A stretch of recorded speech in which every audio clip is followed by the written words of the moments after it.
What's going on, everybody?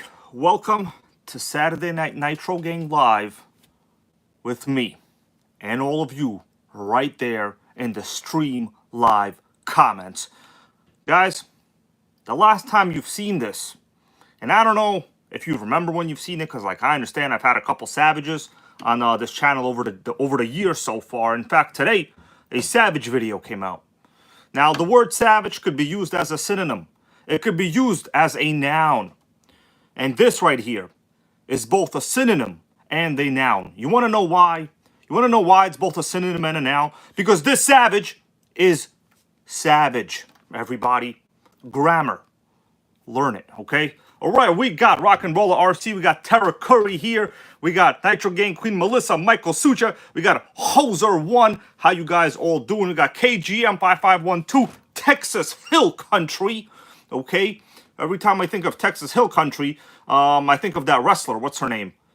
The chick. I forgot her name. Some name. She's a country singer also in real life, I think. Hardcore Country. What's her name? Manny Fresh Valley. How you doing? Nitro Wyatt. We got 15 Grease. Big Grease Monkey, Just Joe here in the stream. I gotta respond to your message later on there on Facebook, bro. I've been a little busy. Okay, just got home. And then I thought about what should I run tomorrow. So I had two options, everybody. I had two options: a Savage or a T-Max. I think it's gonna be Savage Sunday. Okay, that's my term. If you want to use it, you're gonna have to file for. I'm gonna patent infringe your ass. Okay. All right. We got Civic here in the stream. Keith, how you doing from the Nitro Gang?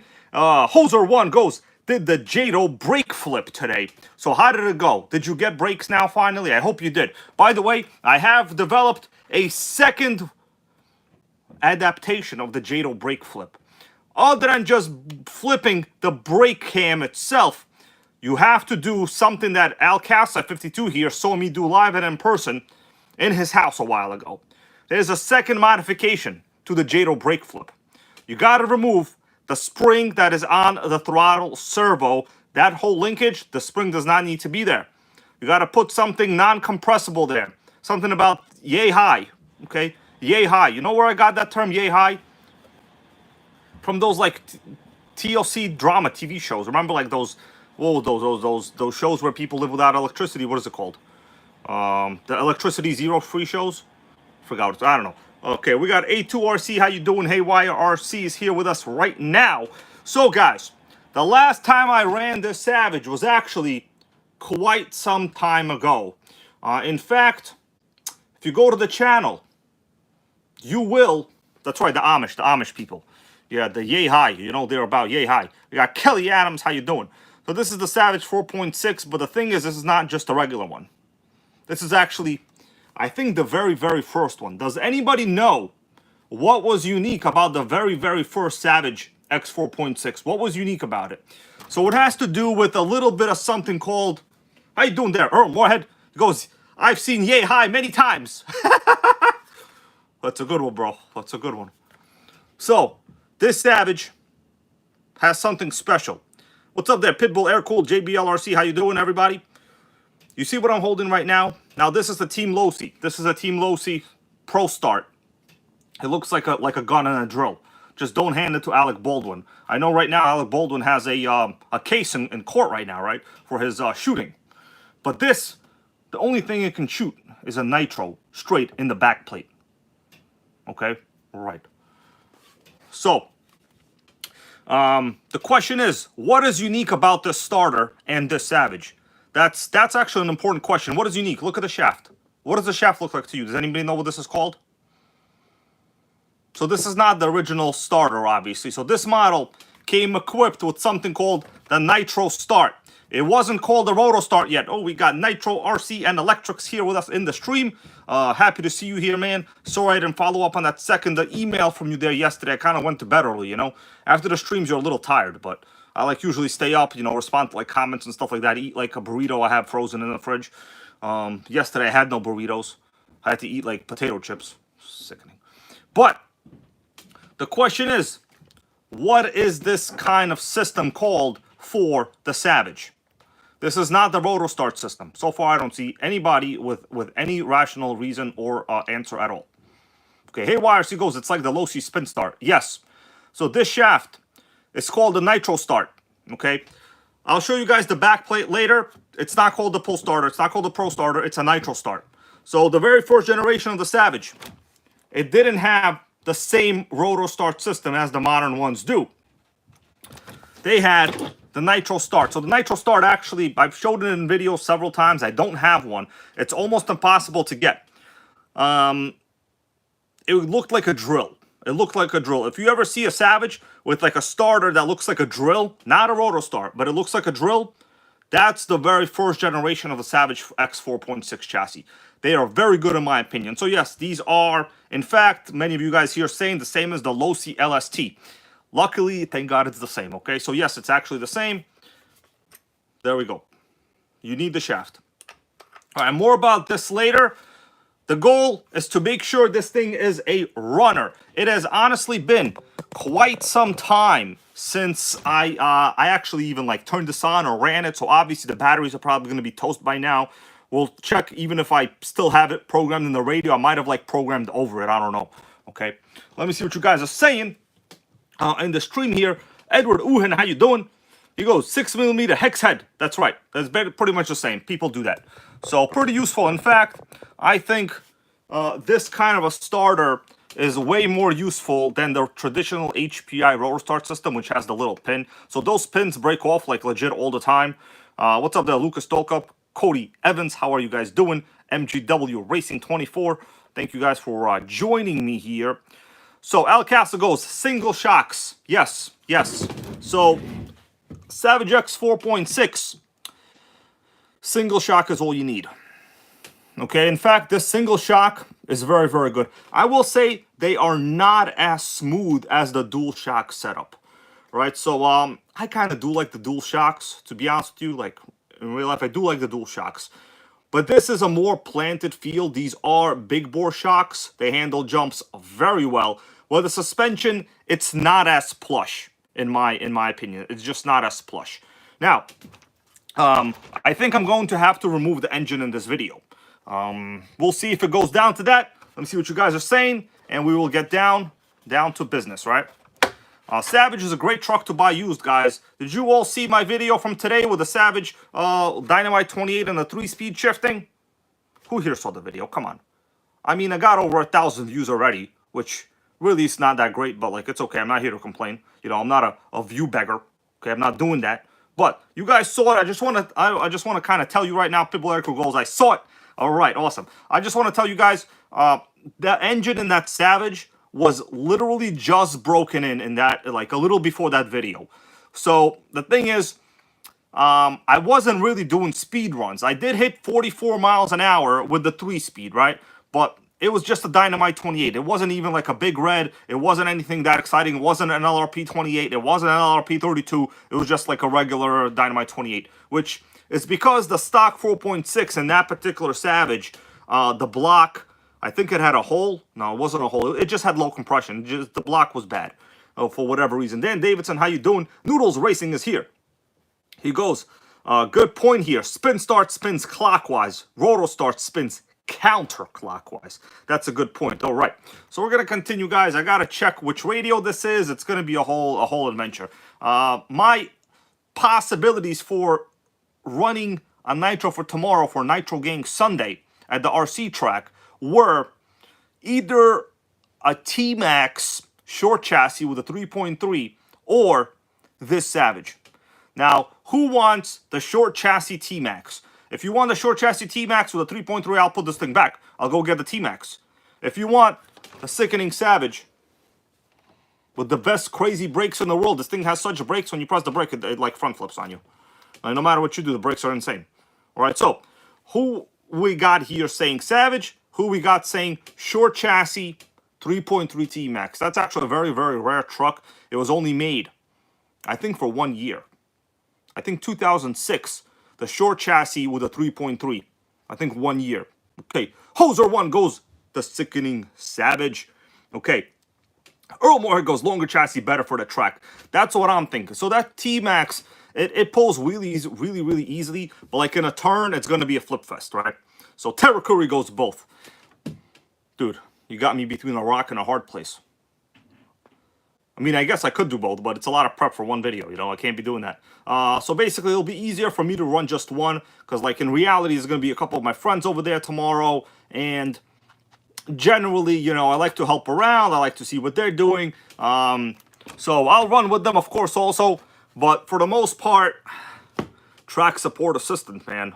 I start tomorrow. Okay, start tomorrow. Track support assistant, man. I'll bring the glow driver. I'll bring the heat gun. I'll even bring you a bottle of water. All right? But like, not donuts. Donuts too expensive now. All right. Let's see what you guys are saying. Rock and Roller RC wants to know, do I have a Savage that runs on gas, also known as petrol overseas, right? So no, I don't have one of those, but I do plan on getting one of them in the future. That's called the Savage Octane. That in fact is, in my opinion, the most desirable of the Savage series. That would be the Octane model, the most desirable one. Those trucks got kind of pretty bad reviews when they were new. But, you know, we could talk about that like forever. But the reality is, when the Savage Octane came out, I would say, and you guys could tell me what you think here in the chat, it didn't get great reviews. The reason is, it was slower than the Nitro model, right? So the Savage Octane was 10 miles per hour slower. It was $250 or so more. And people just didn't get it, you know, they just didn't get it. They were comparing it to a Savage XL K5.9. Of course, the Nitro has more RPM, it's going to be faster. But the Octane is a beast on its own. In fact, the chassis is really kind of different. I recently did have a chance to look at a Savage Octane, and you know what? The chassis, it's a completely different chassis. Like, I don't know why they should have released it as its own variant. They made it look like a Savage, but in fact, the chassis is different. The transmission's mounted different. The battery box system is different. Fuel tank is in a completely different position. It runs on 2 batteries. Terra Curry has it, and he loves it, you know? But, in fact, after I looked at it close up, all the reviews I read on the Savage Octane, to be honest with you, they are a little bit improper, in my opinion. They were comparing it to the Nitro model, which, as I said, was exactly 10 to 12 miles per hour slower. You know, I mean, of course, why would you want to pay $200 to $300 more and wind up with a slower model? It makes no sense, you know, in terms of marketing. They really should have marketed the Savage Octane as its own chassis, because, you know, it's like when you're looking at a Slash and a Slash Max Slash, right? They're 2 different chassis, really. One is based on, I don't even know yet because I don't have one, but I will contemplate that one later. What's up there, KP? How you doing, man? Let us continue, everybody. We are getting close to over 80-something viewers right now. One big grease monkey goes, I regret selling my Octane, but I got 3 Nitros with the money. Exactly. Yeah, and you can probably agree with me. It really is totally different from a regular Savage, right? It's totally different. In my opinion. In fact, the running costs on a gas model are extremely low, right? If you ran the 5.9 Savage, SIG gas guzzler, nitro guzzler rather, I should say, okay? All right, Dodger Boy here has many Savage 25s. All right, I like the Savage 25. Savage 25 was pretty epic in my opinion, with a dual shock setup. What's up, John Hensley, man? Long time no see. Happy to have you back. He's a fan of the Savage 3-speed, but he's having a problem, guys. Our dedicated Nitro Gang brother, John Hensley here. If anybody has the Savage 3-speed idler gear, he needs the freaking idler gear. Him and I, we're trying to find one, and like they're like $60 on eBay. And surprisingly enough, the damn idler gear for the new Savage XL is totally different. It's not the same tooth size. So HPI screwed us yet again. You know what I'm saying? They screwed us yet again. But if I'm ever across like a part Savage, I'll buy it and I'll send him like the entire transmission if that ever happens. But it almost never happens. Like, I've never come across a Savage XL, even if it looked like it was left outside in the barn for 18 years. They always wanted like $150 or more for it, like even for junk, literally junk. Pissed me off. Anyway, let's continue, everybody. So thank you all for joining me here today. Let's take the shell off the Savage. As I said, my goal is to fire this up and run it tomorrow. Okay, all right. Let's continue. Okay, Good comment here from Mighty Mike. He goes, try looking for the Robinson Racing model. That's a good comment, bro. John Hensley, take note of that. So we got to look into the Robinson Racing model idler gear for that. All right. Savage Noob, how you doing? He goes, a thin gear that meshes with the output shaft. Yes. It's supposed to be a 30-tooth model. The new Savage, it's a different tooth size. It's unbelievable. I, in fact, thought it was actually the same until I looked it up in the manual. It's a completely different tooth size. Who would have thought that, you know? That was sickening. All right. Let's get down to business. Now, I hope the one-way bearing doesn't slip. I might have to test it. I don't actually totally know. All right. Here we go. First, let's see. I'm going to just change up the lights a little bit. I'll show you guys around the chassis, right? So tomorrow, as I said, Nitro Gang Sunday at the RC track. If things go well, maybe I'll do a live stream, but maybe I won't. I don't know. You know, doing streams and running around in the wind, it's kind of it's annoying. So let's take a look at this chassis. I haven't ran this truck in probably 2 years now, so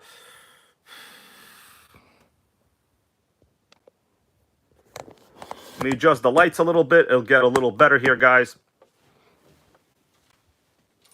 Yeah, this Savage is in very good condition.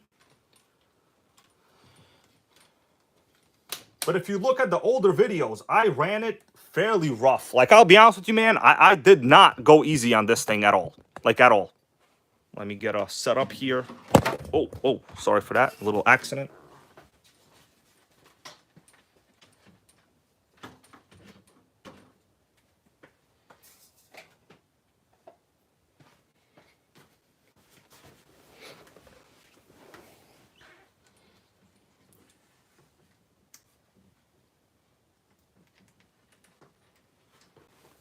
Okay.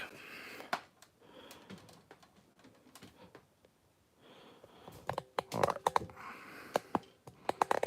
Little weirdness with the lighting for some reason. Give me a minute here, guys. Gotta adjust the lights. Is my camera dirty? Oh, I got it. Hold on a second. The camera's dirty. Oh, much better. Can't believe that actually worked. The only real bad thing is tomorrow, when I'm at the RC track, this is, as I showed you guys before, this is normally the camera I use. Broke it last time. Now, I was just speaking to KGM there before. He has the slightly older model. On his camera, the lens also cracked today from a sickening run. And, damn it. This is what happened to mine. And this is basically the camera I use for all my videos, right? Well, we'll see what I can do tomorrow. All right. Earl Moorhead goes, the Savage looks like Nitro Heaven. I agree, man. It's a great chassis. The good thing is, actually, other than Nitro Heaven, the newer generation of the 4.6 body is a direct fit on this one. Direct fit. Same body, post holes, everything is the same. So if you wanted to look like you're running the GT6, you could. I mean, honestly, HPI did not have to do that. But they did. I kind of appreciate them for doing that. What do you guys think? You appreciate them for doing that? I mean, body interchangeability is a major benefit. All right. So, under the shell, this one is pretty much fairly stock. What I need to do is just check the electronics. I know it says channel 13, but I think my batteries are totally dead in it. So, I haven't ran this one in a while. I'll show you guys the back plate. I'm a little worried. I might have to take the engine out, to be honest with you, in this one. Yeah. Kelly Adams goes, look at the Insta360 Ace Pro. I'll take a look at it. So the thing is, this camera, you know, it was only like, what, $300 when I bought it. I mean, it served me for multiple years. It's been okay until the lens crack happened. But the recording quality is pretty good. It's also fairly small. The back, it doesn't really matter. Okay, let's take a look. The first thing I need to do is obviously update the batteries because I haven't really updated them. Now, I saw a post the other day. You guys might have seen that, everybody, but it looks like HPI is re-releasing the optional battery gauge meter here. Unfortunately, I think that's only in Europe. Sandy's doing good. Everybody's doing good. All right, so we do have a fly sky in here. At least I remember that part. Okay. So let's take a look at the battery compartment. I need to basically just replace the batteries with some new batteries, and then it'll be safe for running.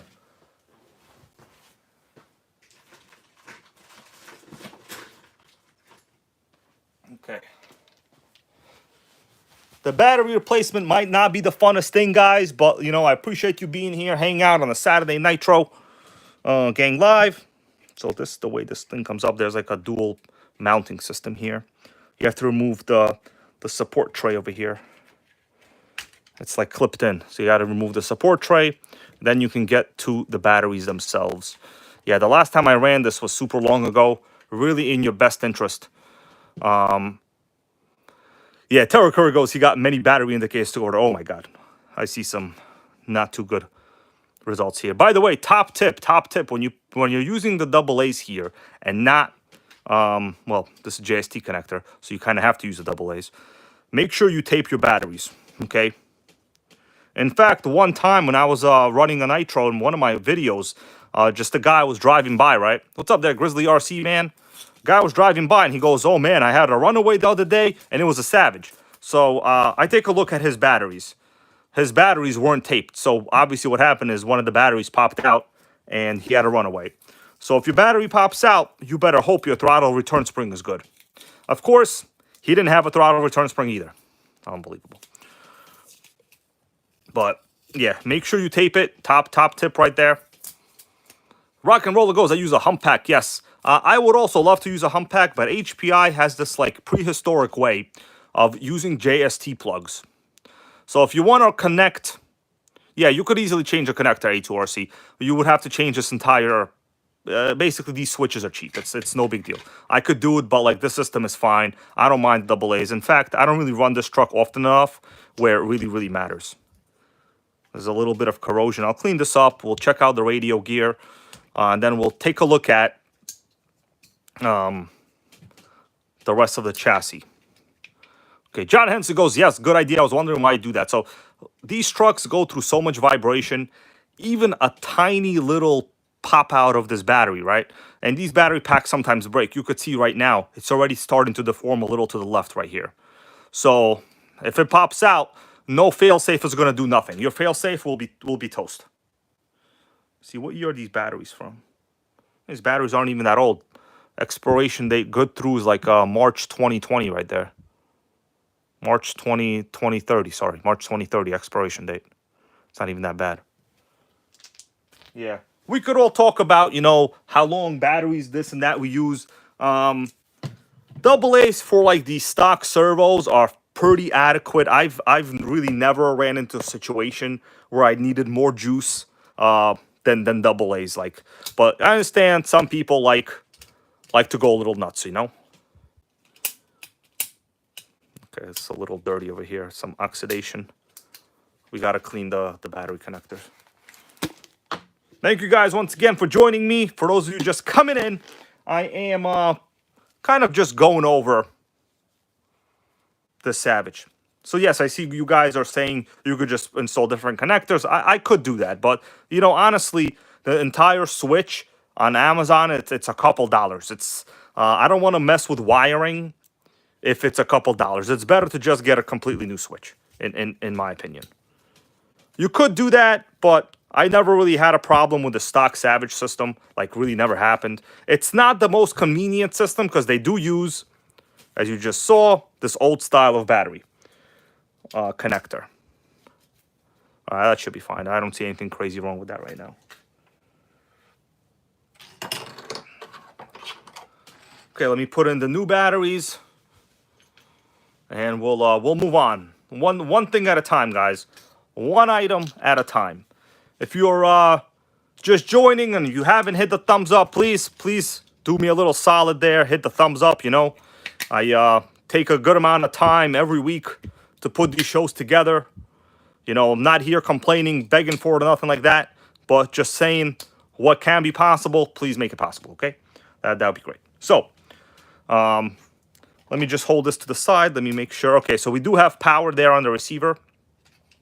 I'm not sure which radio gear I'm actually using, so let me back this up a little bit. I know I put model memory 13 on this, but the reality is I might have actually forgotten what it is.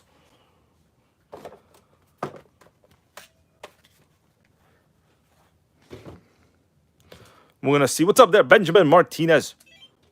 Okay, so it might be this one. No, it's not this one. It's not reacting. This is not the right setting. Let me see if it's this radio. I might have programmed over it, to be honest. So you might have to rebind it. Send. Off now. So here 13 is off now. That can't be it. All right, so I think what we're going to do is program over model memory 14. I sold that send.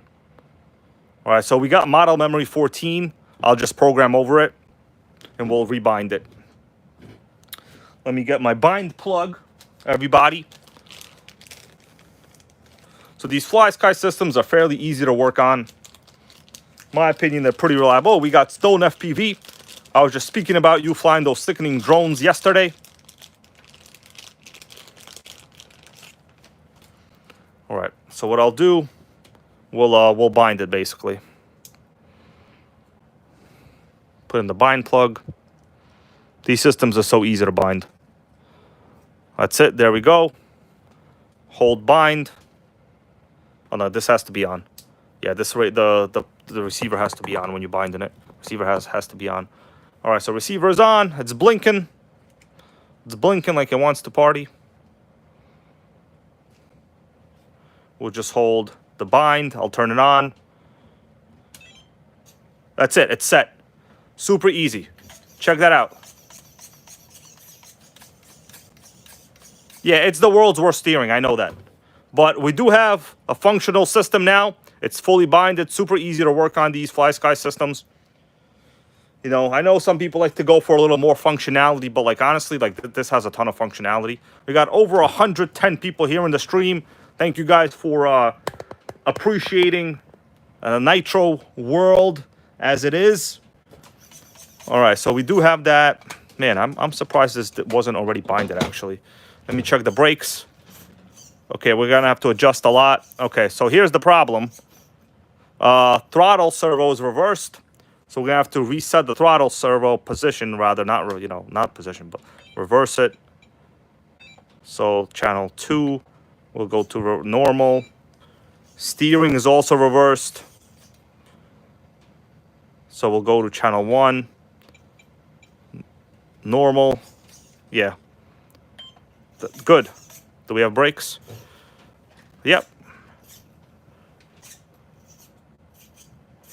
All right, let me make sure my settings are correct. Oh, why do we have so much throttle trim? Throttle trim was crazy. Try to kill itself. Okay, brakes are fine. Let me adjust this a little bit. Make sure the brakes are better. All right. Yeah, we're good to go. Man, and people say the Savage has bad brakes. It has some of the best brakes in the world, in fact. All right, the brakes are sickening now. Perfect brakes. Not going anywhere. But we want a little more brakes. Let's check the fail-safe. We're going to check the fail-safe. Let me give you guys a little better of a point of view here, you know. I'm going to have to ask Melissa to bring me some tape. Unless I have tape. I might have tape. All right, let's check the fail-safe. So basically what I'm going to do now, I'm going to turn the radio off. I'm going to watch whether the carb opens or we have brakes or we have nothing happening. Okay, so the fail-safe is set to full throttle, not good. We're going to go to fail-safe setting.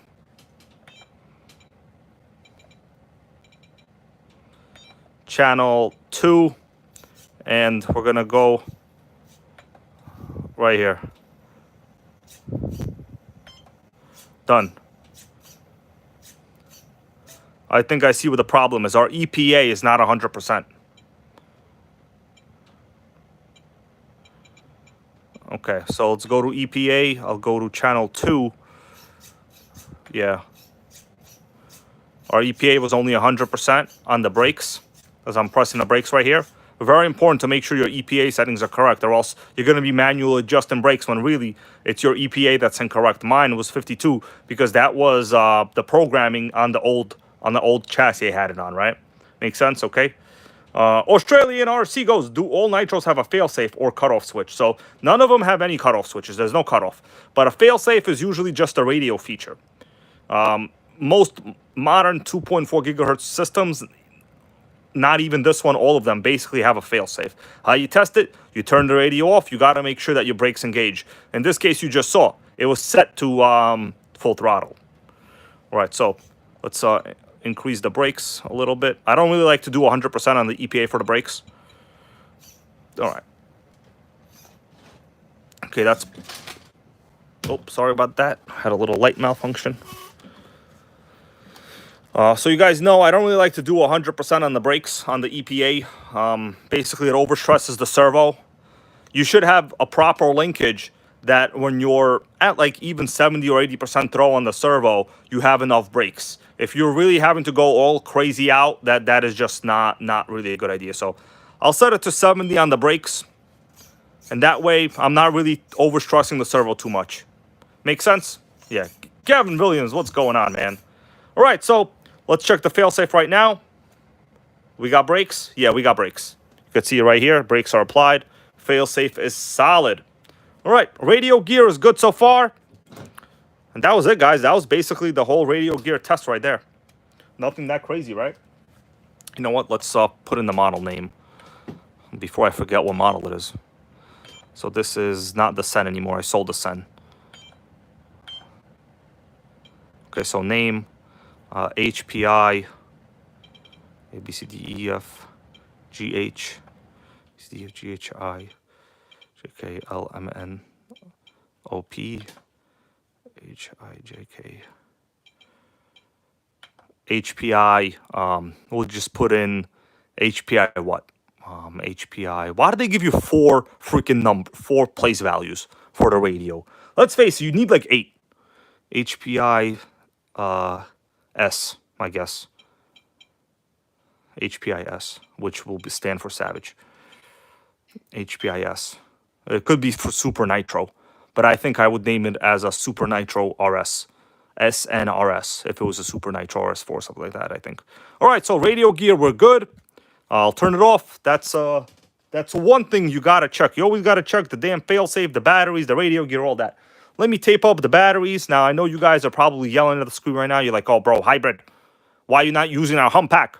Well, the thing is, the hum pack I have, I'm actually using somewhere else right now, unfortunately, you know. Overvolt, everything goes. How much horsepower? All of it. So this engine is rated at 2.9 horsepower. This is just like the stock 4.6. It's not really a powerhouse engine. It's just a stock engine, but it is a 0.28. It's adequate for you know, driving around. Oh, John Hensley, thank you, man, for that channel donation. We will put that towards a hum pack. I appreciate that, man. Let me get the battery thing to tape it.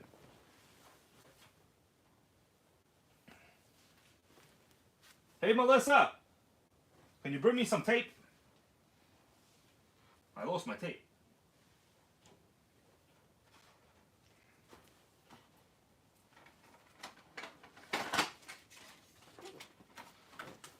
I lost my tape, everybody.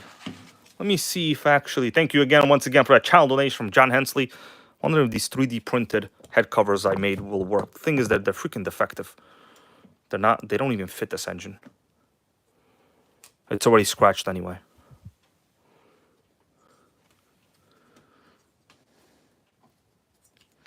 Whoever designed this 3D printed file obviously didn't even try it on. Let me see. I'll leave it here. Maybe I'll get it to fit after this. But we basically got to do some other stuff. Forget about the 3D printing stuff. Since Melissa not bringing me any tape over here, I'm going to have to make something happen, everybody. All right. Thank you all for being here. By the way, all of these things that I'm doing, they apply to any Savage, any Nitro. It doesn't really matter. Checking the radio gear, making sure it runs before you actually go run it. So this is thermal tape, right? Thermal, what is this called? I forgot what it's called. It's called thermal, basically used for like duct work on AC units, heating units, stuff like that. I normally use this for protecting the fuel tanks on HPIs. As on the HPIs, not on this one, but on like the RS4, the Nitro MT, the fuel tank is super close to the pipe. Here, the fuel tank is protected on its own time. You got nothing to worry about it. John Henson goes, I thought the Savage X had 8 shocks. So there are some models that had 8 shocks. the older generation, you know, this one might have been converted to just a single big bore shock. But some models, yes, they had 8 shocks. They are smoother, but these are very good quality shocks. And in fact, on Jenny's RC, you could usually get these for like really cheap too. I would get them. All right, I'm just gonna tape it with this, you know. All right.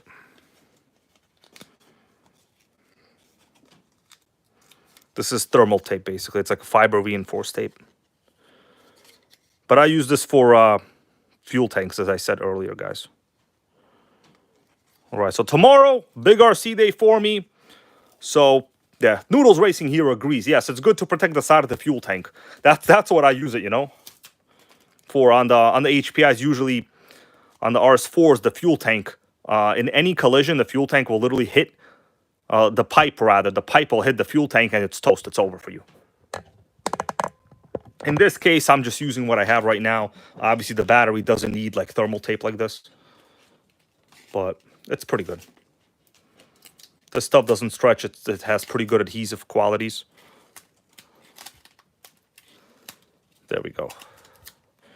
And if anything gets sizzly in there, it will be good. Overvolt everything goes. How cold is too cold to break in a nitro? That's a pretty good question, man. I recently just did a cold start video.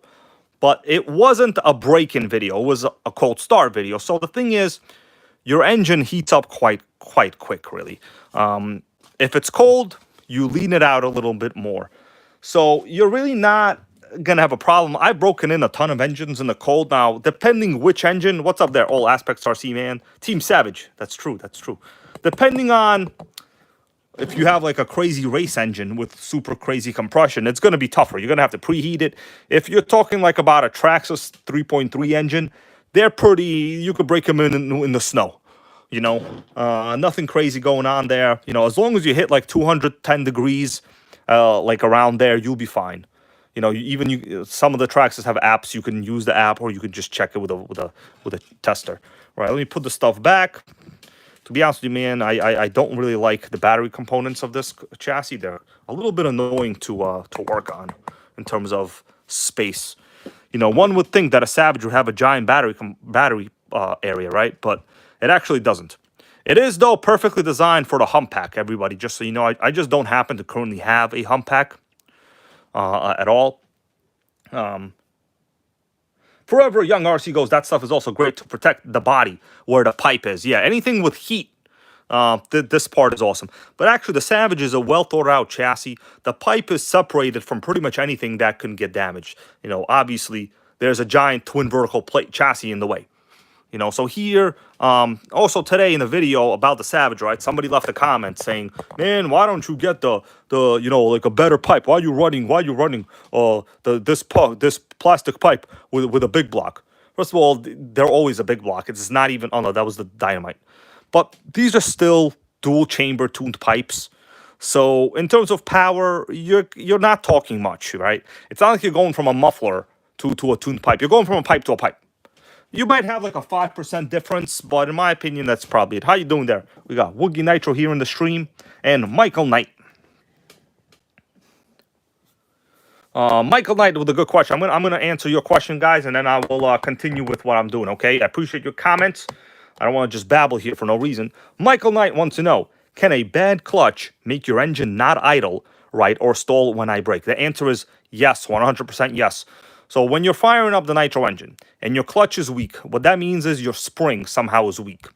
If the spring is not holding the clutch shoes, obviously the clutch shoes will expand and contact the clutch bell and cause friction, which means the wheels will want to spin forward.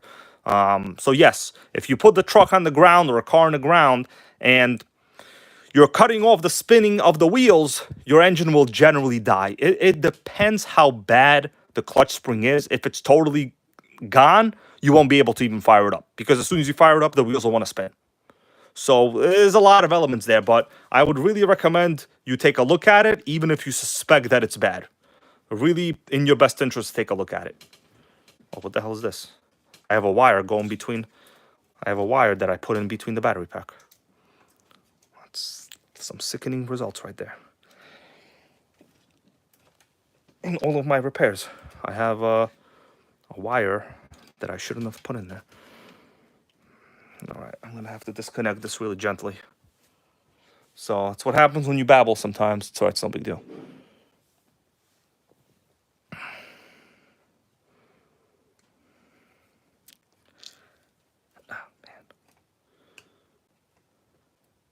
All right, it's coming out. I don't want to break the JST connector. They're pretty fragile. They're, this truck is, it's for sure about 13 or 14 years old. Like 100% 13 or 14 years old right here. Let me connect it all back. And now the nightmare begins, which is installing the battery connections. Well, not the battery connections, but basically the wiring back in. It's pretty, no, there's no space here. There's no short way of saying it. This place is tight. It's tighter than the budget that they're giving away to Russia right now. I mean, to Ukraine.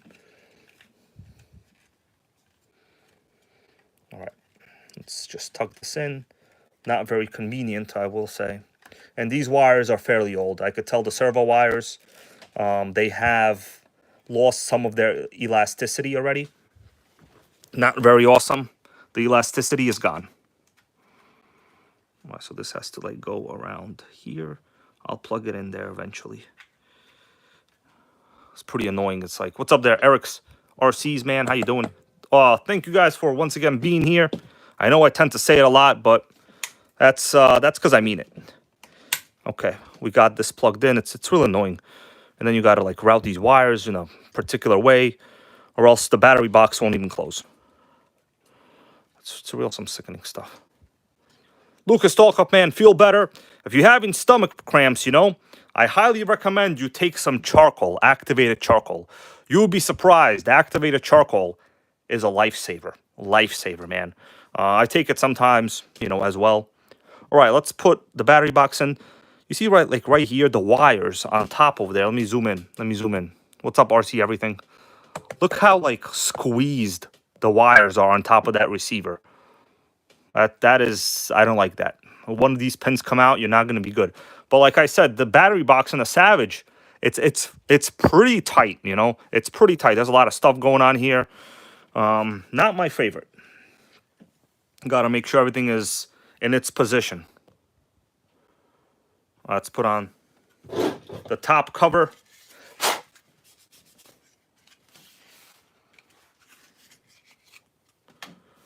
I sure hope some Arma show up tomorrow. So far, I got the Nitro Gang booked tomorrow. All right, we got to turn this. I forgot to turn that. All right, that's in. Yeah, that's it. It's done. When the battery indicator comes out, I will definitely get it. All right, Savage radio box is done. The first generation of the 25 and the regular 21 battery box is actually kind of a pain in the butt to put in. It has body clips. This one just has a little knob here you turn. Mark DiVincenzo, what's going on, man? Happy to see you here. Late, not late, it doesn't matter. Nitro Gang is here. All right, everybody. We have, let me check the gear mesh. Gear mesh is okay. Spur gear is half wobbly. It's not that bad. All right. Let's continue, everybody. I am not 100% sure if the engine needs to be cleaned or not. So let me ask you all, what do you think I should do? Should we try to turn it over, see if the flywheel actually spins over or not? Because to be honest with you, I think the one-way bearing is bad. I'm going to give you guys a choice, an option, so to say. Let me switch over here. So at this point, I need to make sure that my one-way bearing isn't toast. Last time I ran it, it was quite some time ago. I actually don't remember if it's bad or not. So if it's bad, we're going to have to run another nitro, But if it's good, well then this will be the one. So I need to go hunt for a battery pack for this. I will be right back, everybody. Don't go anywhere. Enjoy the Nitro Gang view. All right. Sickening. I would run the Savage 21 here tomorrow, but the last time I ran it, I flipped it. I broke the cooling head. I'm still angry over it. Be right back.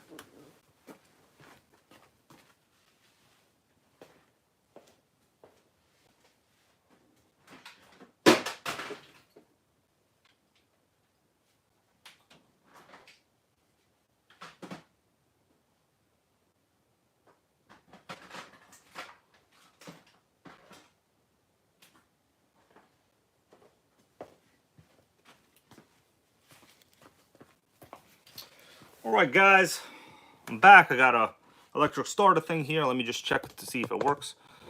You know,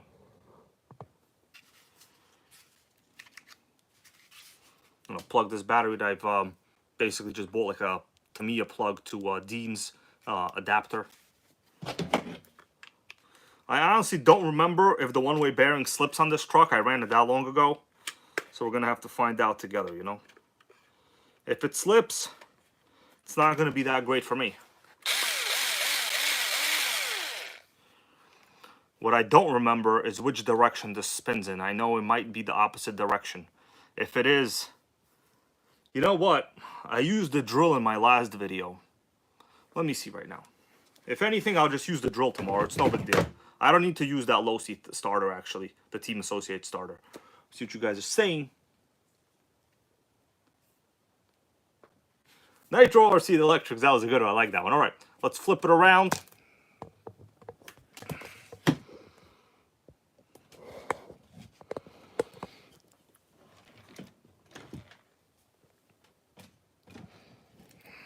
Okay, let's see what happens. Guess we're about to find out right now whether it slips or not, right? Let me see what you guys are saying.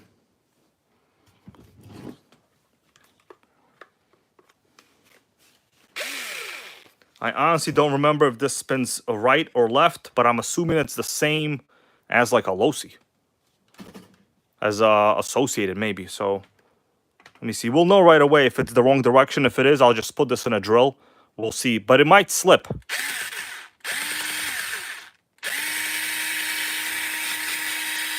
Okay, so far we got nothing. So what I'll do, I'm going to have to flip this. I'm going to have to put it in a drill. I think I'm beginning to remember why I don't run the Savage that much. Yeah, it makes sense now. I think I remember now. Yeah, counterclockwise. So we'll do counterclockwise right now. This drill should be fine. I'll charge it overnight, so we'll be ready for tomorrow. That's right. That's counterclockwise, everybody. Check that out. Counterclockwise. But I'm quite sure this one-way bearing is bad. Let's see. Yeah. We got nothing.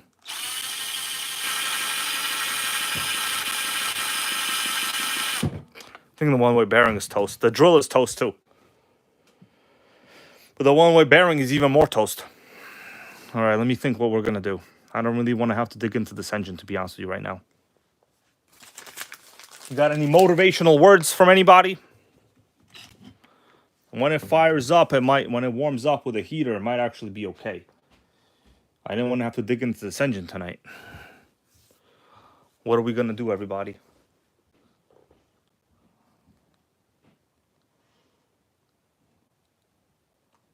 I really wanted to run the Savage, but the one-way bearing is toast. I could try to clean it, but like once they're toast, they're basically toast. We're going to have to buy one, I think, eventually. Have to buy a one-way bearing eventually. So the shaft, it goes right there. It's like a unique back plate. It's hard to see, but it does go right there in the engine, in the back of the engine, the back plate. Let me think what we're gonna do. I haven't fully decided yet.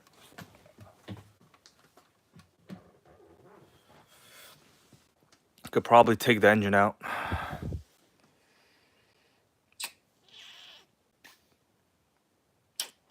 All right, it's no big deal. It's just an engine.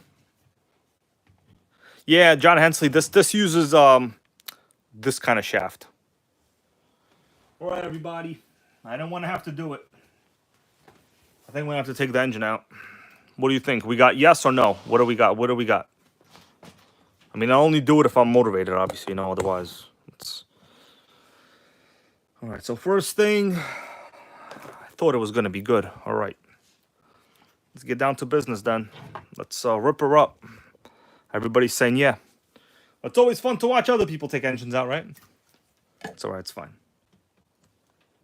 I do love the head protector on this, which is basically the roll cage. The engine isn't seized. It should be okay. Gotta take off this right there. Oh man, this is some in-depth repairs we got going on today. I didn't think it would get this far. It's gonna have a forearm workout right now.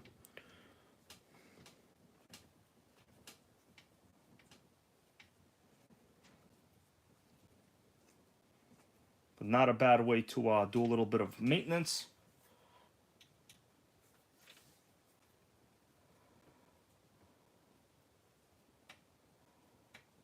All right, getting there.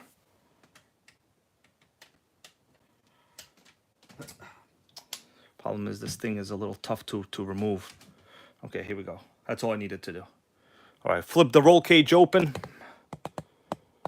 And this should be okay. Not too worried. Next up, we'll do the fuel line from the engine. We'll do the fuel line from the pipe. We'll do the exhaust holder.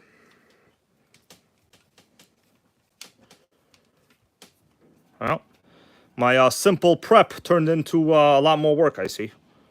It's no big deal. It's part of what this is, you know. Thank you guys for just chilling here with me. You know, I could do this whole video, but I decided maybe some people would like to check this out. I think I'm pretty much right about that. All right, I'm going to flip the engine over. Unfortunately, I don't have the best driver for this. So I'm going to have to use this kind of driver, which is like just like an Allen key.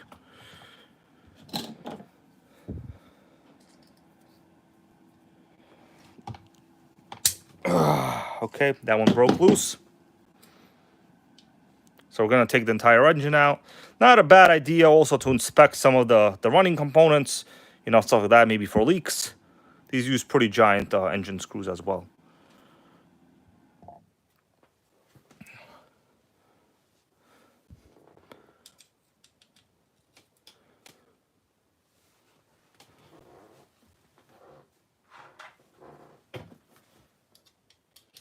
I'll use this cross wrench as a lever. All right. Going good so far, man.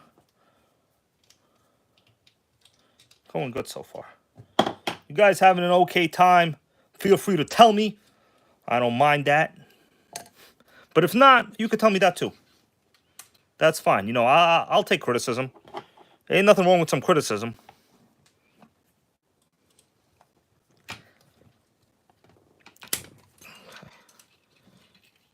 Can't take the criticism, don't do YouTube videos, you know? That's what I like to say.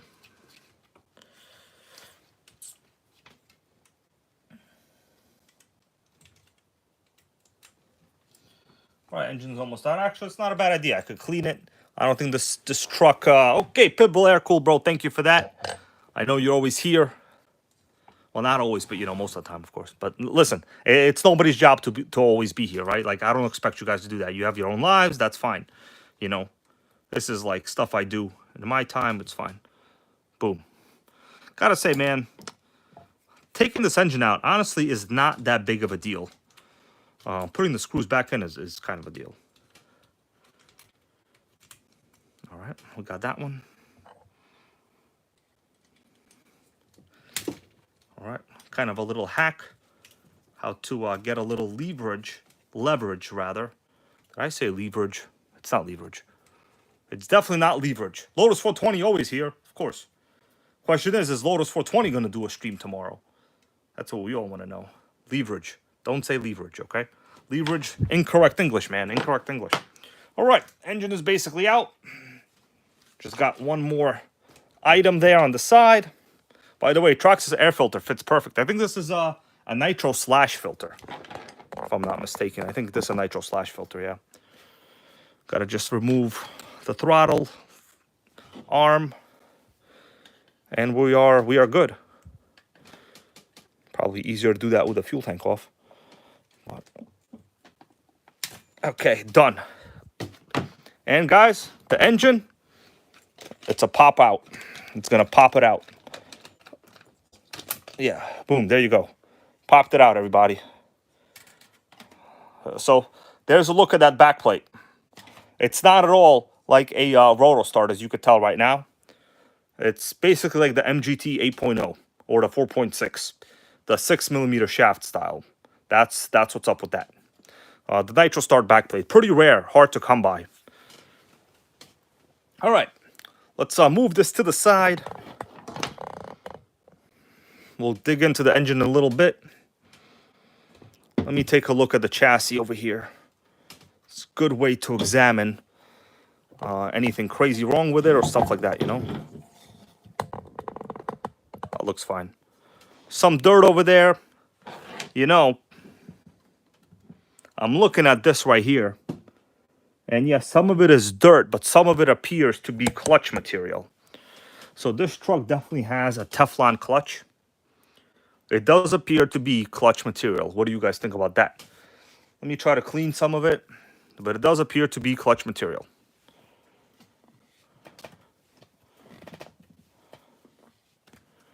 Clean up the fuel lines.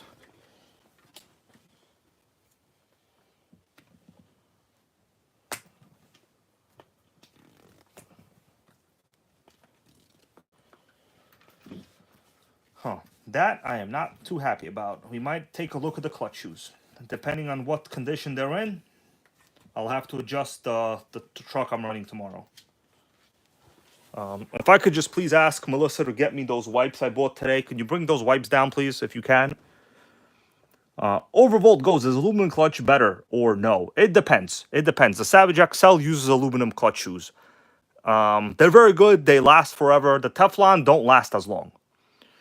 But Melissa, can you please bring me those wipes? I need those wipes. It's very, very dirty. I don't like working on dirty RCs. Then your hands are dirty. It's not cool. All right, spur gear is good condition. It's normal. When you spin it goes forward. That's all you want a spur gear to do. This does not look to be perfect. What's up there, cuz? Yeah, it's a lot of dirt. Some is just like dry grass. But some, I'm sure, is clutch material from the Teflon clutch. Clean this up a little bit.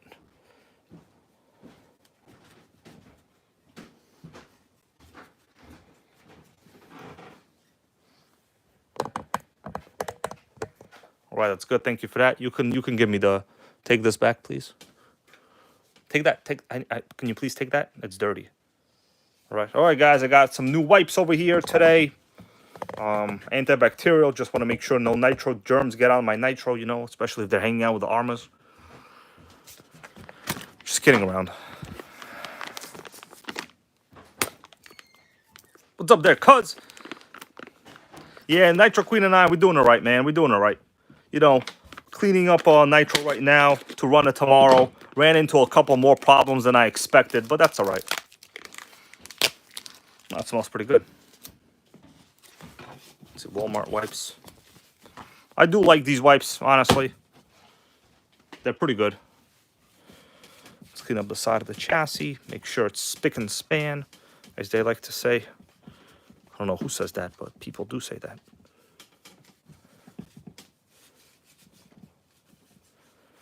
This could actually benefit from an exhaust deflector. That is not a bad idea. You know, I was about to 3D print an exhaust deflector. That would have been a good idea. Ben, make sure I don't forget to 3D print an exhaust deflector for like later this week.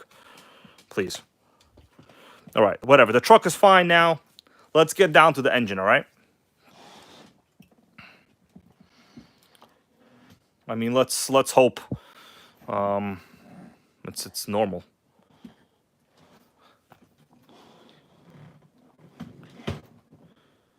All right, I'm just gonna leave the truck right there on the side. All right, so down to the engine.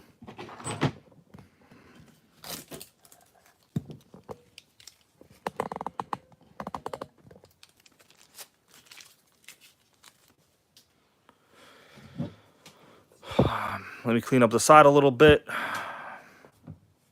Yeah, this thing hasn't been cleaned in a while. Good thing clutch throttle return spring looks to be in normal condition. Anybody here watch The Car Wizard? He's like the mechanic guy that was on what's that other guy? That skinnier guy who thinks he's funny, but he's really not that funny. And no, not me. The Car Wizard. Man, this is some nasty stuff over here. Yeah, Hoovie's Garage. Yeah. I don't particularly like that guy. I don't know what it is. So what? He gets old cars. So what? I have old car nitros. I'm kidding around. I've seen a couple of his older videos. They're not bad. All right, let's clean this up, and then we'll remove everything as much as we can, that is. Really not a bad idea to check the clutch, because I do not have much faith in the clutch right here.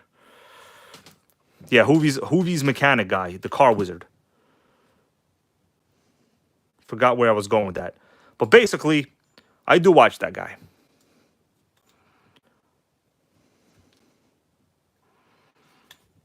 I mean, his prices seem kind of steep, to be honest with you. Yeah, this pipe is actually halfway leaking. Oh, we got Gas 155. How you doing, man? Thank you for tuning in. Yes, we're working on the Savage. I'm trying to get this thing running for tomorrow. I mean, it's a runner, but as I unfortunately forgot from the last time I ran it, which was like several years ago, the one-way bearing slips now. That's not very good. All right, we're not going to get it perfect. Let me just check compressioning. Okay, so the engine is not locked up. Compression is very good. It's not totally free. If I heat it up, it'll be perfect though. So it's a little bit tight, not perfect, I would say. Let's take a look at what's going on in the clutch bell. I do not feel very confident in the clutch bell here.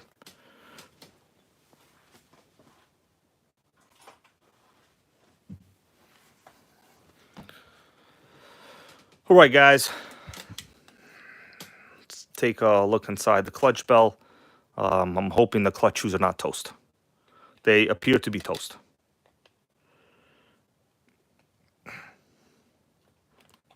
Okay, I gotta do this somewhere where I can have some leverage. Hold up a second. Oh, man. There's definitely something going on with this clutch screw.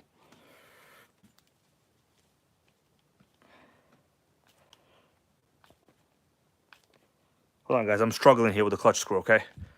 Oh. Oh, God. That was tough. That was pretty tough. All right. Got a clutch screw.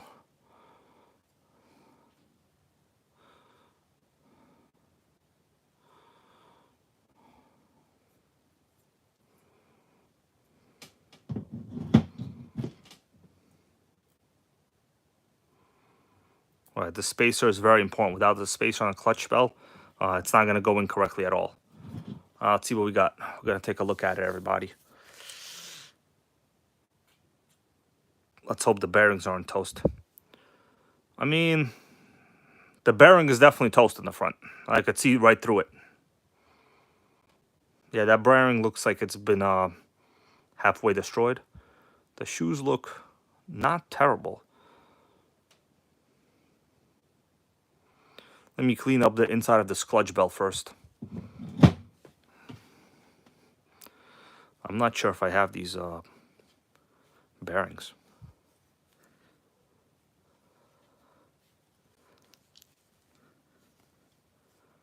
It's not too bad now. I think the clutch is fine. Yeah, but the seal on this bearing is kind of toast. Let me move it around. I mean, it's still smooth. I think it's still got some life left in it. It's not ideal. Yeah, the seal came out, the shielded seal. Let me see if I can find the bearing. Yeah, the bearings have overheated for sure. Oh, yeah, it fell off. Yeah. So, let me see. Yeah, the bearings are toast. I mean, the ball race is still in there. But if you put this back in, it's probably going to kill itself.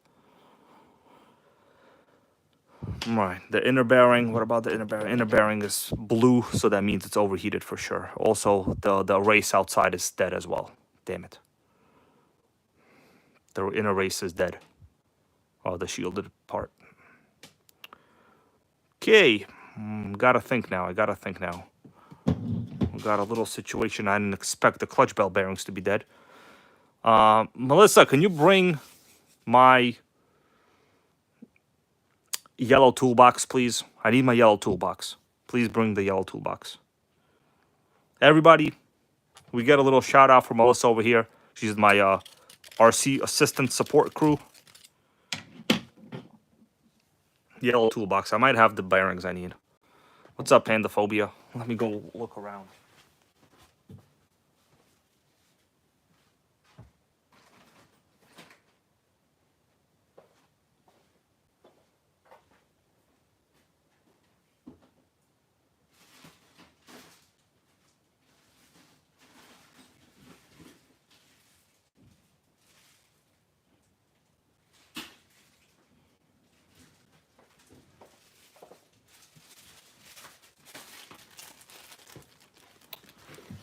All right, I found something here. Let me just see what we got.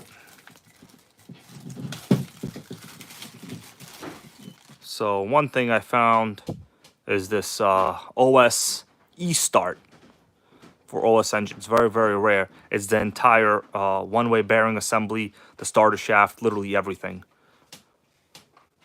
Not that yellow toolbox. The yellow toolbox, that's like on the RCs, like the smaller one. It's somewhere by the table. Sickening right there. Melissa goes, I should have been prepared for this. You can't be prepared for everything, guys. You can't be prepared. This is reality. All right, so this one has one bearing inside. I don't know if this is the same bearing, so I'll just test it out right now.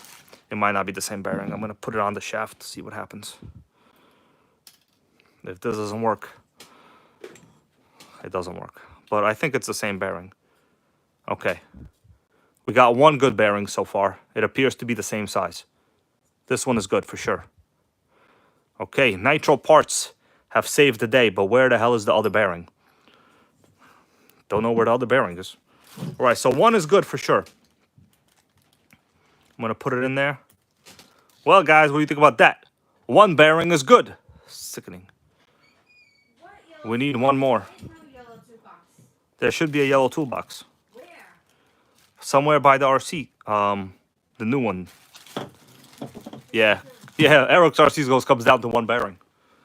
Melissa, please get the yellow toolbox. Okay, I'm gonna look for some other ones then, guys. I honestly don't know what you're talking about right now. There should be a yellow toolbox. Where? There is none. By the RC box, by the storage area. There is none. There is no yellow box. By the table, by the table. It's like somewhere there. Come on. What table? There's two tables here.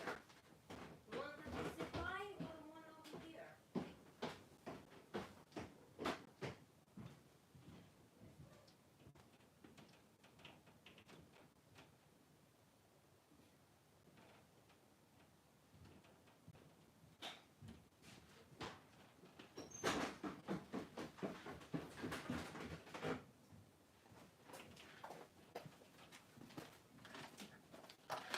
All right, Nitro Gang, I'm back.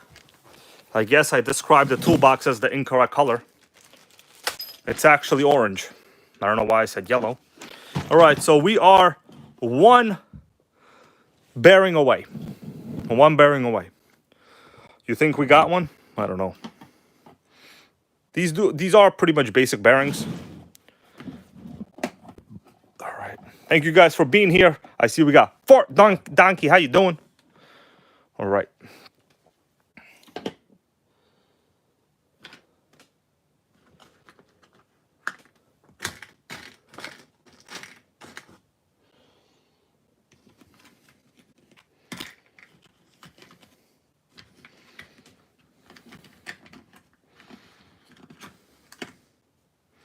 If it's going to be anything, it's going to be these bearings.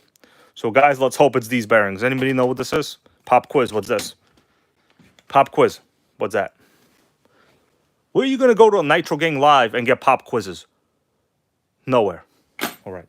Nobody answered, so I'm just going to pretend like I'm not going to tell you. Kidding around. It's an engine stopper. Engine stopper. I mean, a piston locking tool. Sorry, piston locking tool. Piston stopper, yeah. Let's hope these are the bearings, guys. Just Joe knows. Everybody, well, you guys know. You're not trolls over here. Okay. Let's hope this is the right bearing. If it's the right bearing, I'm going to be very happy.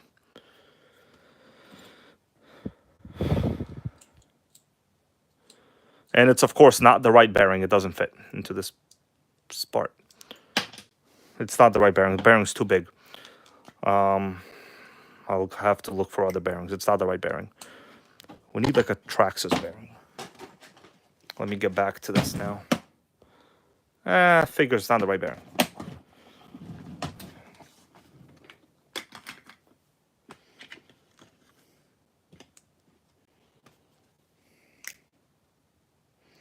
We got another set of bearings over here. Let's see if it's this bearing.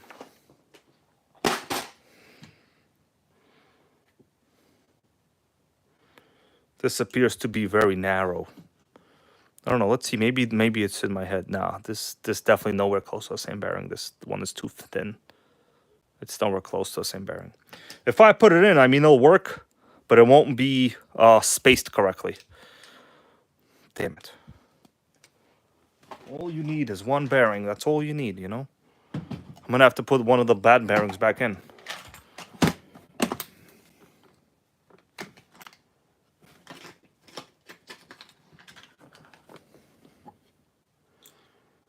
It's not it.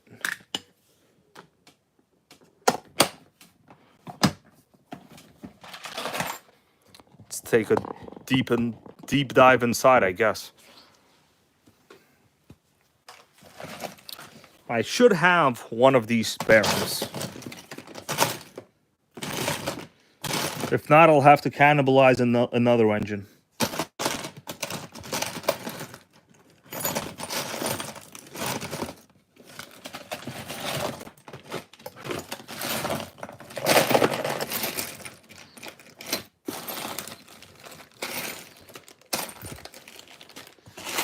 Come on, bearing. Get over here. Oh man, this is stressing me out right now. I hate looking for parts. Can't believe it. I had one bearing and not another one. How's that even the thing? I don't see anything in here. That is what I need.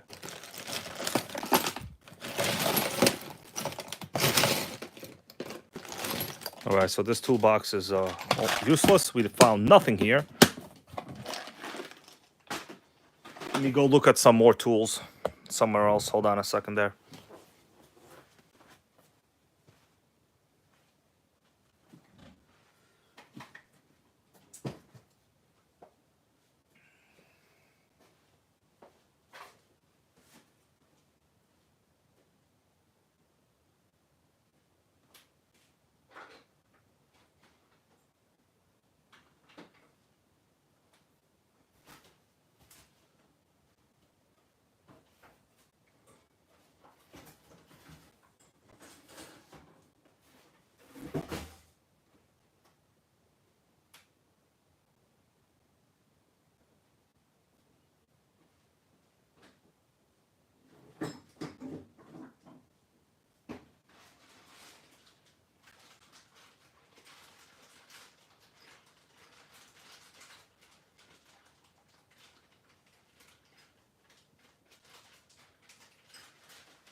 All right, everybody.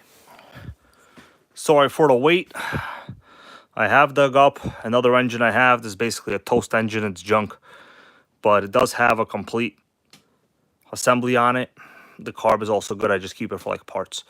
So it's a Force 3.5 engine, which is off in the 26 right here. Whew, sickening. Gas 155, I'm going to have to get those bearings, man, I know. All right, let's cannibalize this engine part right here. Nothing else I could do. And I thought this was going to be a quick, easy stream, right? Sickening. All right, if you guys appreciate what I'm going through right now, please, as I said, give it a like. Damn, this clutch bell is super tight now, too. Okay. Sean Block, I'm pretty sure those bearings would work. I just don't happen to have those types of bearings right now. So I have to cannibalize the ones in here. Pretty nice clutch setup, huh? I kept this just for parts, like, down the line. All right, so we got one bearing out right there. It's it's not perfect condition, but it's good. It's good. All right, it's installed. There it is. Yeah, Lotus 420 goes, I'm watching Nitro Robbery. It's basically what's going on, man. That's what's going on. Yeah, Pit Arco goals, it's always the easy jobs that turned out to be a pain in the butt. You're telling me, man. I know. Can't even believe it so far. Can't even use this now. Now, like 3 years from now, when I open up this clutch bell, I'm going to be like, where's the bearing? All right. Rob the bearing from this engine. That's what you got to do. That's what you got to do. Okay. This is complete now. We got front bearing. Well, front is here, and the inside bearing. Oh, man. Sickening. Let me examine the clutch now. As I said I would before, but I didn't. Let's clean up the material.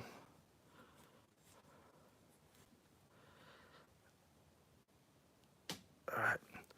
What I do want to do is check the springs. If I can bend the springs back. Nah, the springs are good. All right. I'm just going to install this back on. Yeah. So the old bearing is toast. You guys see that right there? Yeah. Noodles Race, he goes, I thought you were supposed to be working on the other end. Me too, man. But, you know, went to work on the clutch bell. Freaking bearing's dead. I probably would have gotten away with just running it as it is, to be honest with you. I could have just done that, but it's fine. All right, so we got a new bearing installed. By new, I mean used. Let's put it in. Spins freely. I don't see any wobble. No weird noises. Still had to be done eventually, right? Let's put this thing on, and we're almost complete. Well, with the clutch bell area, at least that is.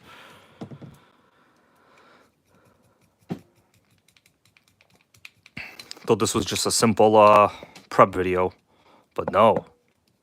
Let me tighten this, spin it, it spins good. Yeah.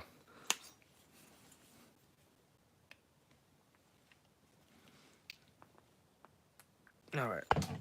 Clutch bell is tight. Let's just check for spinach. Spinning is good. No weird wobble. All right. Now it's finally time to do what I thought I was going to do. Remove the back plate on this thing. Wow. I am getting a little tired over here, guys. All right.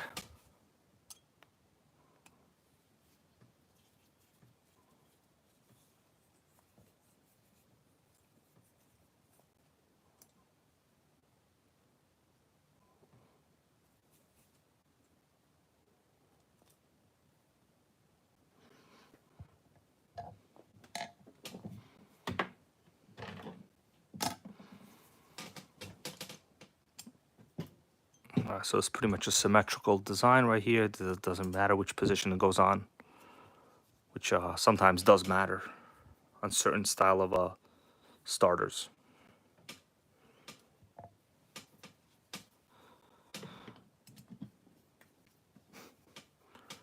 Really wouldn't hurt to hit this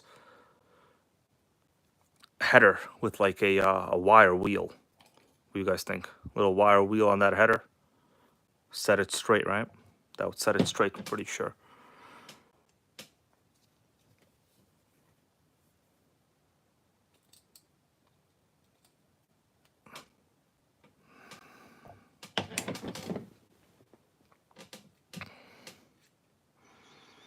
All right, so this is basically just a plate, and there's like a coupler here. This is the way that it works on the MGT series also. It's basically just a coupler with a set screw, and here is the housing itself. So that I'll clean a little bit. This just stays here. Yeah, as I'm spinning it, I could easily spin it. It's not supposed to be that easy to spin. So I gotta clean the internal one-way bearing is what I'm saying I gotta do. Huh. I feel like I'm hitting something on the inside. This is turning out to be an all-nighter. I didn't sign up for this, but it's fine. If I don't finish this all today, then I'll just do it overnight myself. But if you guys want me to stay, I can, but, you know, it's a little tough there for me. Not a bad idea to hit this with a brush, wire brush.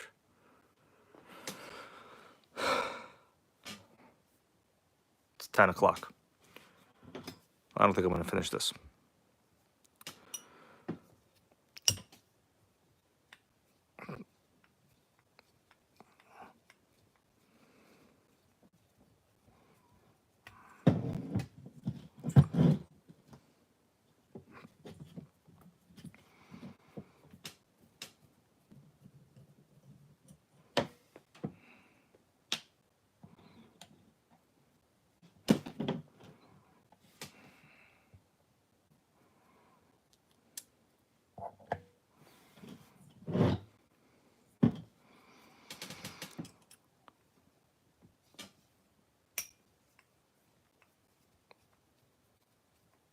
It's really stressing me out right now. I'm in a very uncomfortable position. I can't really do streams over an hour and a half. But I already started doing it. RC goes, I got a question. What's up?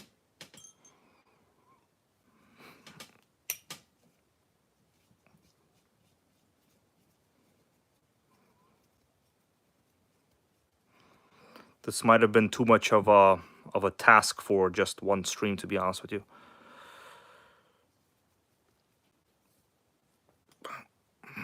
Should have worked on a T-Max.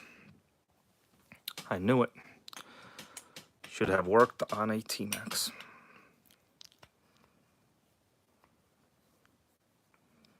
Now I'm not going to be prepared for tomorrow. I see you got a question. What's the question, man?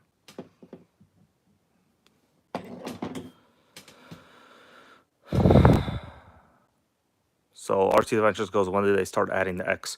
So the Savage X came out after the Savage 25. Let's see. Yeah, there's a set screw, but basically we can remove that later. There is a set screw. Yeah. All right.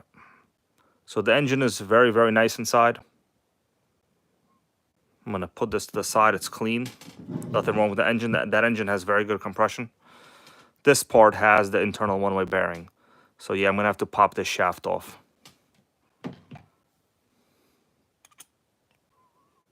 There's actually 2 set screws on it. Let's pop the shaft off. It's basically, let's see. Yeah. No, hold on a second. I see the problem now. Anybody want to tell me what the problem is? There's actually no one-way bearing here. I see the situation. This is a mystery right there. Here's the problem. If you guys have noticed, that pin is inside. So this thing actually has no one-way bearing at all. The problem is the pin. The spring is bad, probably needs a little bit of heat and needs to be oiled and removed. So this part, in fact, is a solid unit. There is no one-way bearing. This shaft is connected. It's supposed to go in like that. Yeah. Jared Smithers goes, was it shaved? No, it's just old. This engine is a little bit clogged up. It needs to be warmed up and cleaned. Do you see that pin right there? It's too far in. There's the problem. That's why when I'm spinning it, it's not catching. It has nothing to do with the one-way bearing. There is no one-way bearing, actually. It's just stuck. Yeah. So I can heat it, wash it. There's no spring here, actually.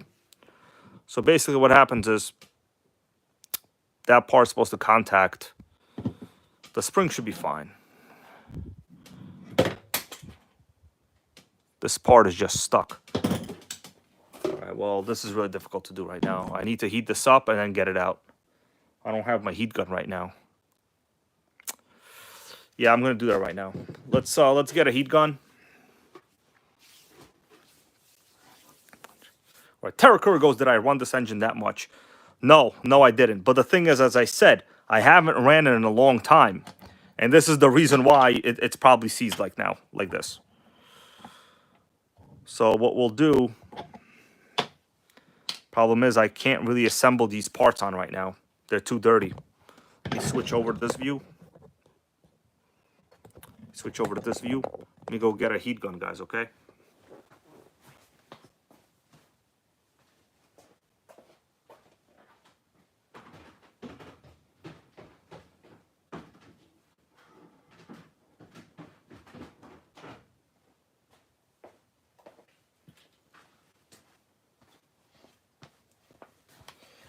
So the spring is basically stuck inside with a pin. The pin is not being pushed out. It's a typical like HPI Savage issue.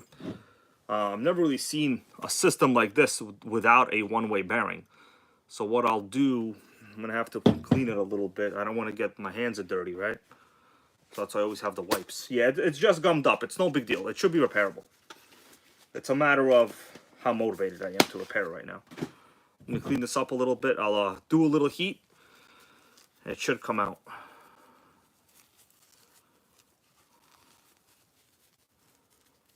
Okay. All right, cleaned it up a little bit in there. All right. What I'll do, I'll heat it, I'll oil it, and then it should... I gotta scratch my ear first. Holy shit, it's a lot of work I'm doing today, everybody. It's a little more than I expected, but it's okay. I'm gonna heat it up a little bit.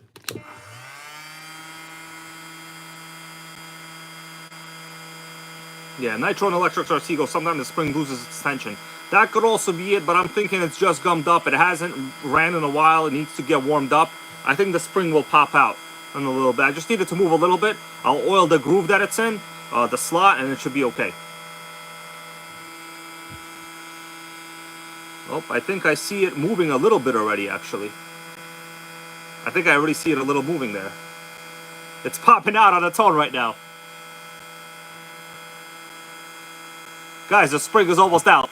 It's sickening. Can't believe it. This might be a runner tomorrow. You want to see the spring right now? Guys, you won't believe it. I didn't even touch it, just heat. Look at the spring. I know you could see it. The spring is out now. You believe that? That's sick, right? Crazy repair right there. Crazy repair. So the spring is good. I mean the pin. What am I talking about? The pin is out. You see that? It's actually out. Oh my God. I've used this heat gun many times. All right, so what we'll do now, I'm going to actually pull the pin out and oil the inside a little bit. So check this out. There's the pin. Easy, right? So it's very grimy. I'm gonna clean it a little bit. Yeah, it's a pretty good surprise myself, actually. A little bit surprised. All right. I'm not going to take that spring out. It's actually a little bit of a problem doing that. So I'll put a little bit of oil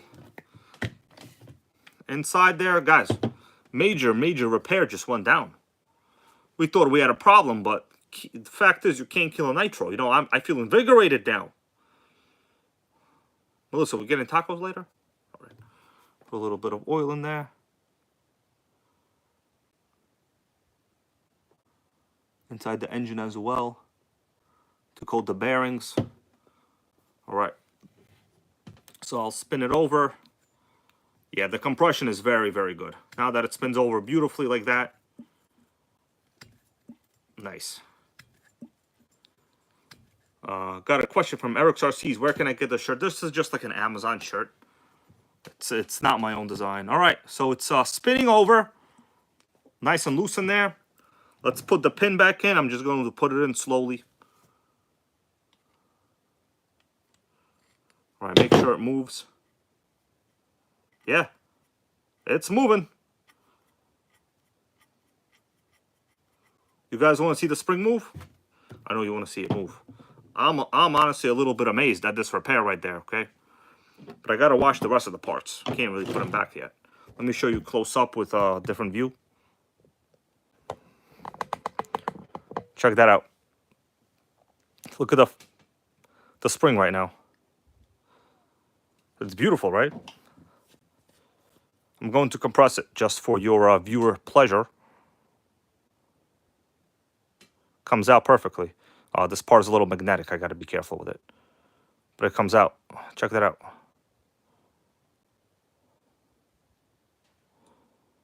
All right, this part is a little magnetic. All right, JBLRC, no problem. All right, so I think we're done. Engine-wise, at least, right? That was a mini miracle right there. Just happened, dude. I am surprised. That was a mini miracle. Let me wash this a little bit. It's just a little too greasy. I don't want to put this back in like that. Always a good idea to just wipe the dust. Well, it's not really called dust. It's like grime from the oils. And it's basically, it's done, bro. Yeah. I'm a little surprised myself, man. Mark DiVincenzo. Thank you, man. I'm surprised there's actually, this system is a genius. Not many people own a Savage with this particular engine. The one with this setup with the Nitro Start system. So yeah, it's just basically a shaft that goes inside there and it spins. And this actually doesn't have a one-way bearing at all. It's always spinning the shaft. Always. No matter what you're doing, it's always spinning it. Actually kind of, you know, it's wasteful. It's actually pretty wasteful. Because you're spinning the entire mass through like a bushing over here. But it's effective, you know. All right, so this part is clean. I don't worry about it.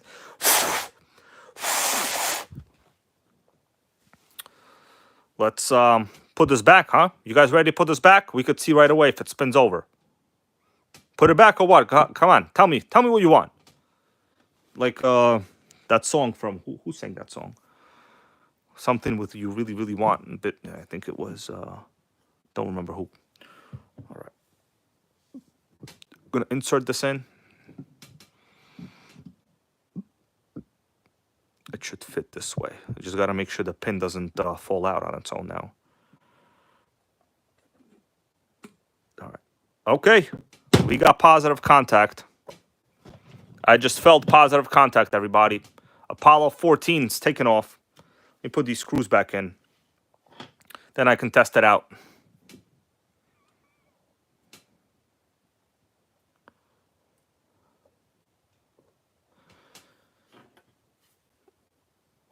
Mix RC, how you doing? So basically we're preparing the Savage for tomorrow. I did a lot of pretty interesting stuff going on right now.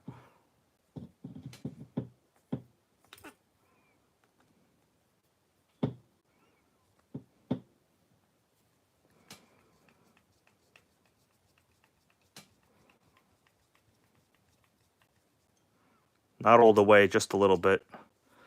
So I don't really touch anything on the inside. I don't think I need to clean this in a sink. Normally I would wash this like fully. So,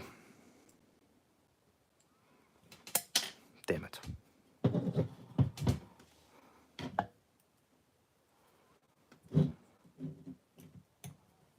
Get this one in.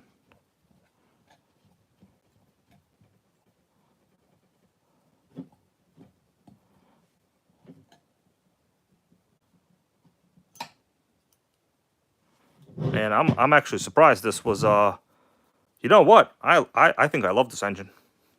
No one-way bearing, will never be a problem.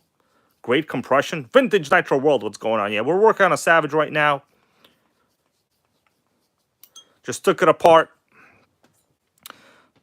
found a stuck starting pin. So that was actually the issue. The starting pin was jammed due to just the engine not being run for a long time. Let's get this tight. As Jeff from Eastside RC says, tight and right. He's a great guy, that guy, great guy. He now sells screw kits. I got to make an order from him, actually.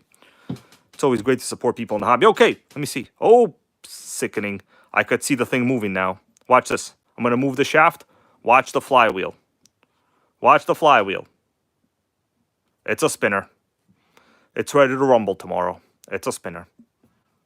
No problems. Beautiful. Check the slide carb mechanism. Smooth. Smooth operator. I'm going to move the air filter up a little bit that way. Okay, just adjust it. Man, I think this thing is ready to take on anybody really tomorrow. This is actually one of my best trucks, guys. Just so you know. I'm not going to take the head off. The head is good. There's really nothing crazy going on there. What I will do is just check for tightness. Yeah, it's tight. It's tight. It's tight. All right. Let's do this now. Got to install this back plate. This is really just a cover. This thing has nothing, really. It's just a cover. Yeah. I think this is actually my first time taking apart one of these Nitro Start models with this kind of backplate straight from HPI. Just so you guys know, this is not the same as the Roto Start model. It's a little bit different. Just clean it up. Make sure it's, you know, presentable. Let's make sure it's presentable. Yeah, I'm going to run this thing tomorrow. So, Noodles Racing, I didn't really touch the set screw. I know I kind of looked like I did, but I didn't turn them. So they're exactly as they were. I didn't touch them at all, actually. All right, so this is just like the washer that goes in the back, the bushing rather. This will slide in. Boom. Job done, man. I don't know. I think this was like a pretty epic repair, in my opinion. I think we both learned something new here today. You know.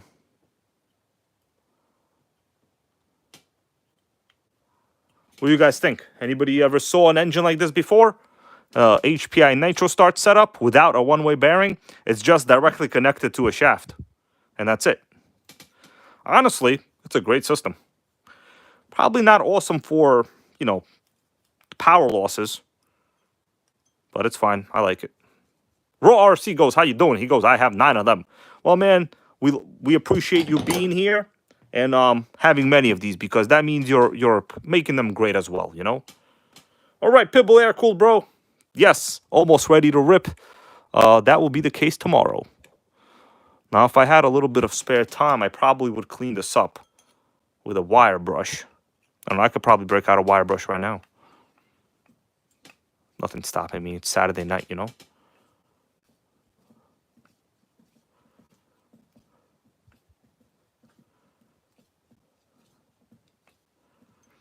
What I'll do now is maybe spin this over before I put it in the engine, put it in the truck, just to make sure this whole system is loose. What do you guys think? Should I hold this in my hands while I do this? It's probably a little dangerous. It's probably gonna have crazy compression. Actually, it might rip it out of my hands. What do you think? So it does spin to the right, it appears. Yeah. All right.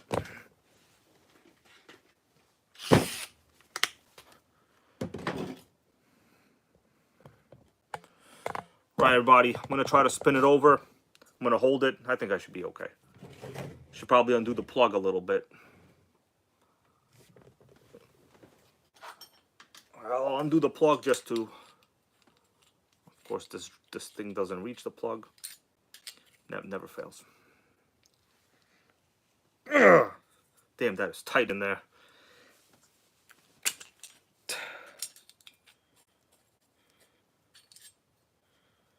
All right. All right, I undid the plug a little bit.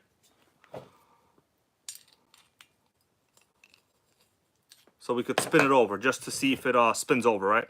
You guys ready?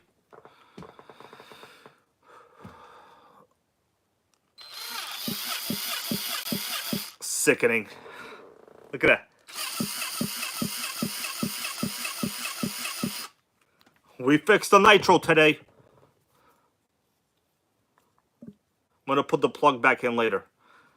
No one-way bearing cleaning needed. You can't believe it, huh? Now I just gotta make sure I charge that drill and it actually runs. Okay. Raw RC, that drill is normally okay. It's just dead. I have to like charge it overnight. It's like Harbor Freight, you know, so the battery's garbage. I'm sure somebody will have a drill tomorrow, so. That's right. Derek goes, hit it. Fixed, man. Fixed. I couldn't believe it. Major success, right?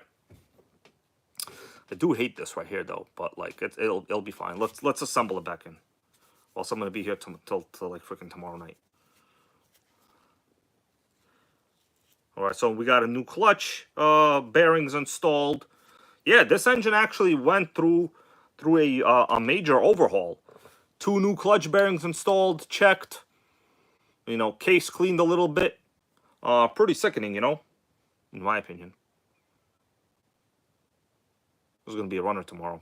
All right, let's get it back in the truck and move on with our life. Man, this live is longer than I expected, though. But so let me clean up these screws. Even my hair looks crazy after all this.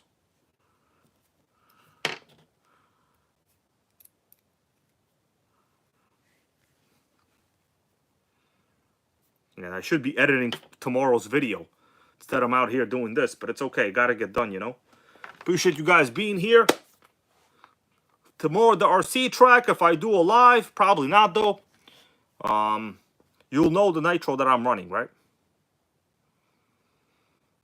So, I can do a little bit of a clean with a wire brush on the exhaust. Thing is, I don't want like particles flying around everywhere. I'll probably do this separately. It's pretty bad, you know. It's not that good. I don't really want to remove this part right now. I'll just put the engine back in.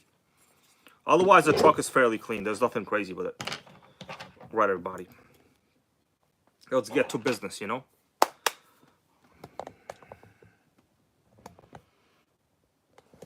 Okay. The stream is a little longer than I normally like to do. All right, fuel tank is good. I'm not going to get to nothing crazy about that. It's fine. First thing, we got to clip the throttle link in. That's the most important part, actually. Let me clip that in. Then I got to go to Taco Bell real fast.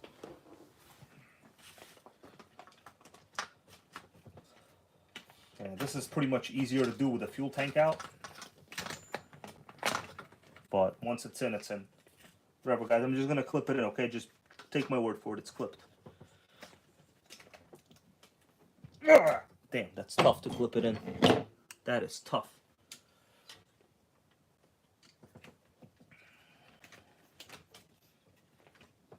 Once I clip it in, I'll let you know. All right, it's clipped. Clipped. Like the clippers. Next, I'll just do this. It's easier to do the pipe. So basically, the engine has a little bit of something to hold itself in while you flip it upside down.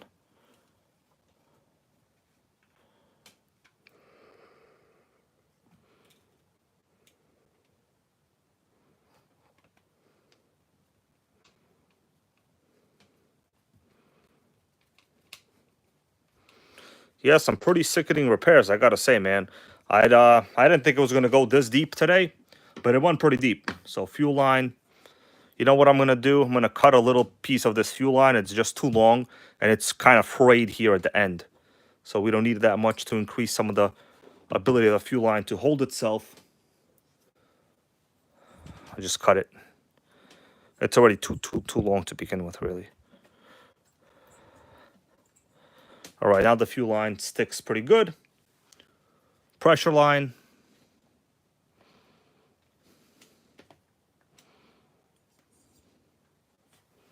Yeah, this pressure line is also too long. I don't remember which way I had it going. I think I had it going this way. No, I can't be going this way because it's too close to the spur gear. Can't be going this way.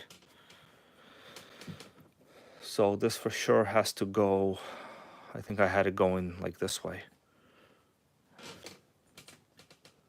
Yeah, I had it going like under the carb, like through the carb area, and like this. This is also too long. I'm going to clip this as well.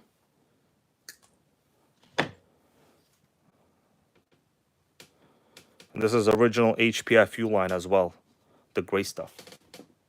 All right, so now the fuel lines are out of the way of the spur gear. Very important. If you route it incorrectly, it's gonna get cut by the spur gear, everybody. All right, Eric's RCs, man, thank you.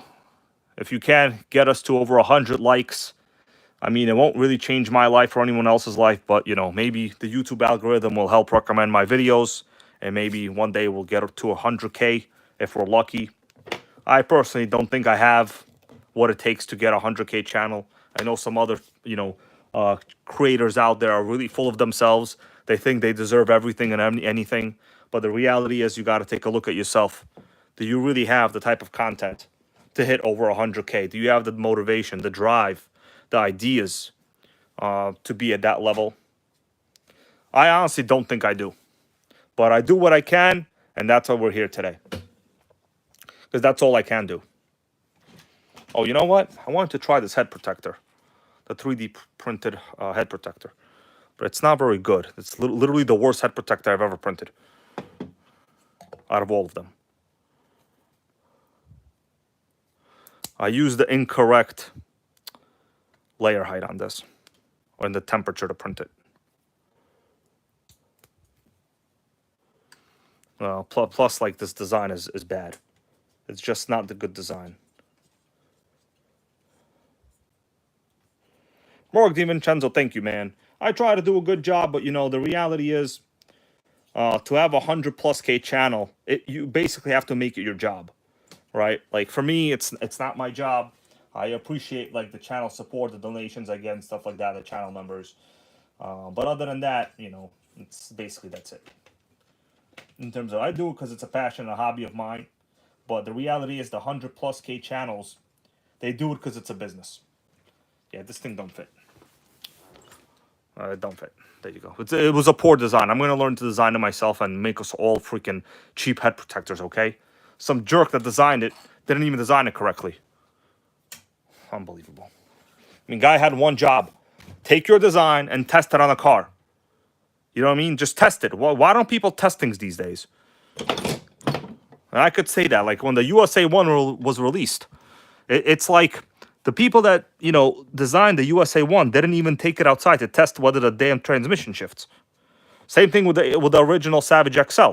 Not original, but the last generation Savage XL that was out, right? You know, everybody got them. They didn't even hit third gear or second. They were stuck in first. It's like, did they even test their products? And the world of product testing is over. That's kind of what it is. There's no more repairers. There's only techs. There's no mechanics. There's techs now. You know, you go to Toyota or wherever you go, they're selling you a copycat service. Oh, something wrong with your engine? You need a new engine. Oh, you got an evap code? You need a complete exhaust system. $4,000. That's what's going down. It really is pretty wasteful.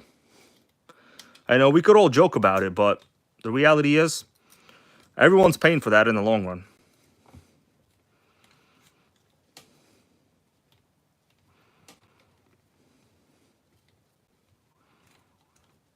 All right, this one's in. I'll adjust the gear mesh in a little bit. Obviously, I'm not adjusting gear mesh right now. Yeah, Australian ORC, I agree with you, man. The big channels, they're basically just, you know, there to destroy RCs, see what they can do. It's very easy to destroy things. You could, in fact, destroy atoms if you get a particle accelerator. Like, you could destroy atoms, you know. But the reality is, unless you're destroying atoms for science, it's pretty much no purpose.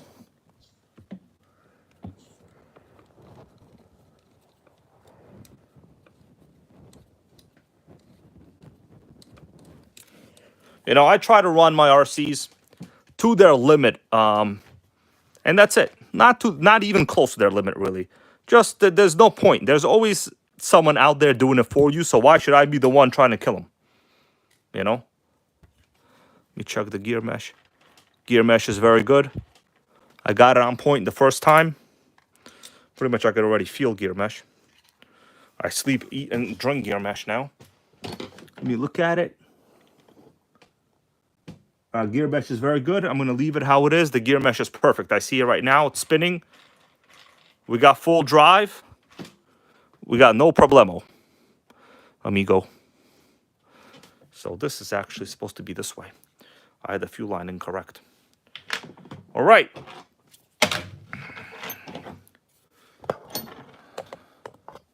Let's put in.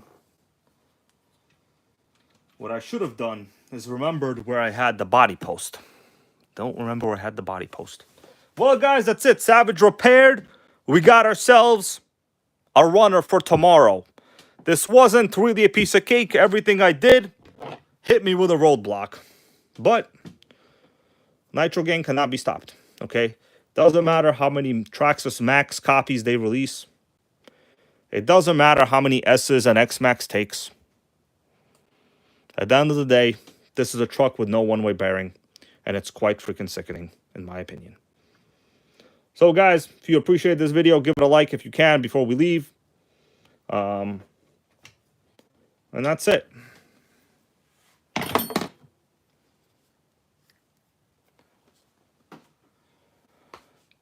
Thank you all. I'm going to be here for 2 more minutes. I'm tired. We got the countdown clock timer going down right there. 2 minutes, everybody. Thank you all for watching. Sorry I didn't get to most of your comments. I was a little busy wrenching over here. It was pretty serious going down stuff.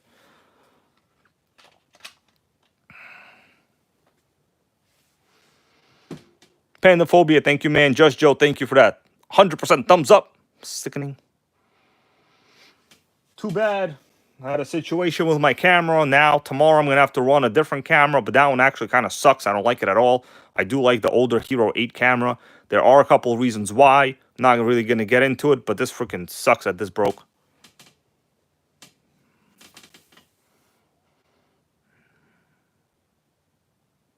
Yeah, Jared Smithers, the camera's dead.